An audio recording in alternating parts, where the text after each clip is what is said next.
بسم اللہ الرحمن الرحیم۔ السلام علیکم ورحمۃ اللہ وبرکاتہ۔ اسلام اور ہم آفیشیل چینل میں آپ سب کو خوش آمدید کہتا ہوں۔ امید کرتا ہوں آپ سب دوست خیریت سے ہوں گے۔ اس ویڈیو کو آخر تک ضرور دیکھیے گا اور ثواب کی نیت کے ساتھ شیئر ضرور کیجیے گا۔ ایک بار جب جبرائیل علیہ السلام نبی کریم صلی اللہ علیہ وسلم کے پاس آئے تو محمد صلی اللہ علیہ وسلم نے دیکھا کہ جبرائیل کچھ پریشان ہے۔ آپ نے فرمایا، جبرائیل کیا معاملہ ہے؟ آج میں آپ کو غمزدہ دیکھ رہا ہوں۔ جبرائیل نے عرض کیا، اے محبوب کل کائنات، آج میں اللہ پاک کے حکم سے جہنم کا نظارہ کر کے آیا ہوں۔ اس کو دیکھنے سے مجھ پر غم کے آثار نمایاں ہو گئے ہیں۔ نبی کریم صلی اللہ علیہ وسلم نے فرمایا، جبرائیل مجھے بھی جہنم کے حالات بتاؤ۔ جبرائیل نے عرض کیا، جہنم کے کل 7 درجات ہیں، ان میں سے سب سے نیچے والا درجات اللہ اس میں منافقوں کو رکھے گا۔ اس سے اوپر والے 6 درجے میں اللہ تعالیٰ مشرک لوگوں کو ڈالیں گے۔ اس سے اوپر 5ویں درجے میں اللہ سورج اور چاند کی پرستش کرنے والے لوگوں کو ڈالیں گے۔ 4تھے درجے میں اللہ تعالیٰ آتش پرست لوگوں کو ڈالیں گے۔ 3رے درجے میں اللہ پاک یہود کو ڈالیں گے۔ 2 درجے میں اللہ تعالیٰ عیسائیوں کو ڈالیں گے۔ یہ کہہ کر جبرائیل علیہ السلام خاموش ہو گئے اور نبی کریم صلی اللہ علیہ وسلم نے پوچھا، جبرائیل آپ خاموش کیوں ہو گئے؟ مجھے بتاؤ کہ پہلے درجے میں کون ہوگا؟ جبرائیل علیہ السلام نے عرض کیا، یا اللہ کے رسول، پہلے درجے میں اللہ پاک آپ کے امت کے گناہ گاروں کو ڈالیں گے۔ نبی کریم صلی اللہ علیہ وسلم نے یہ سنا تھا کہ میری امت بھی جہنم میں ڈالا جائے گا تو آپ بے حد غمگین ہوئے۔ آپ نے اللہ کے حضور میں دعائیں کرنا شروع کی۔ 3 دن ایسے ہی گزرے کہ اللہ کے محبوب مسجد میں نماز پڑھنے کے لیے تشریف لاتے، نماز پڑھ کر حجرے میں تشریف لے جاتے۔ دروازہ بند کر کے اللہ کے حضور رو رو کر فریاد کرتے۔ صحابہ حیران تھے کہ نبی کریم صلی اللہ علیہ وسلم پر یہ کیسی کیفیت طاری ہوئی ہے۔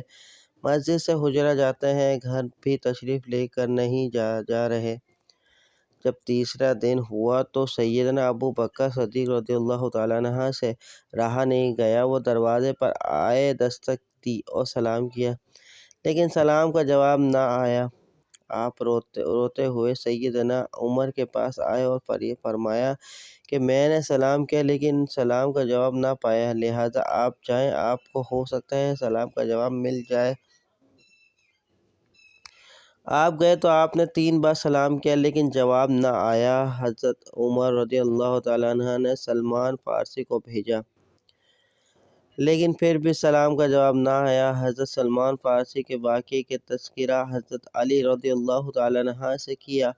انہوں نے سوچا کہ جب اتنے عظیم شخصیت کو سلام کا جواب نہ ملا تو مجھے بھی خود نہیں جانا چاہیے، بلکہ مجھے ان کی نور نظر بیٹی فاطمہ الزہرا رضی اللہ تعالیٰ عنہا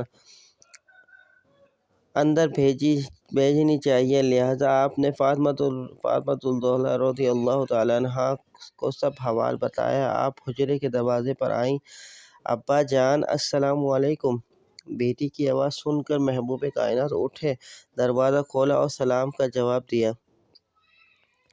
ابا جان آپ پر کیا کیفیت ہے کہ آپ 3 دن سے آپ یہاں تشریف فرما ہیں؟ نبی کریم صلی اللہ علیہ وسلم نے فرمایا، جبرائیل نے مجھے آگاہ کیا کہ میری امت بھی جہنم میں جائے گی۔ فاطمہ بیٹی، مجھے اپنی امت کی گناہ گاروں کا غم کھائے جا رہا ہے اور میں اپنے مالک سے دعا کر رہا ہوں اللہ ان کو معاف کرے اور جہنم سے بڑھ کر۔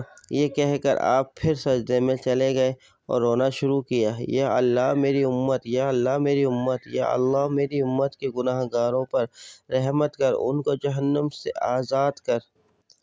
اتنے میں حکم آیا، اے محبوب غم نہ کر، میں تم کو اتنا عطا کروں گا کہ آپ راضی ہو جاؤ گے۔ آپ خوشی سے کھل اٹھے اور فرمایا، لوگو، اللہ نے مجھ سے وعدہ کر لیا ہے کہ وہ روز قیامت میری امت کے معاملے میں خوب راضی کرے گا اور میں اس وقت تک راضی نہیں ہونا جب تک میرا آخری امت بھی جہنم میں نہ چلا جائے۔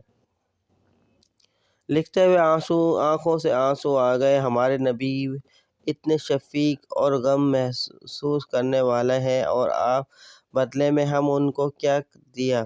آپ کا ایک سیکنڈ اس تحریر کو دوسرے لوگوں تک پہنچانے کا ذریعہ ہے۔ میری آپ سے آج جانا اپیل ہے کہ لا حاصل اور بے مقصد پوسٹ ہم سب شیئر کرتے ہیں، آج اپنے نبی کی رحمت کا یہ پہلو کیوں نہ شیئر کریں؟ امید کرتا ہوں یہ ویڈیو آپ کو پسند آئی ہوگی۔ ویڈیو کو اپنے دوستوں کے ساتھ لازمی شیئر کیجیے گا۔ چلتا ہوں دوستوں، ایک نئی ویڈیو میں پھر آپ کے سامنے حاضر ہوں گا۔ جب تک کے لیے السلام علیکم ورحمۃ اللہ وبرکاتہ۔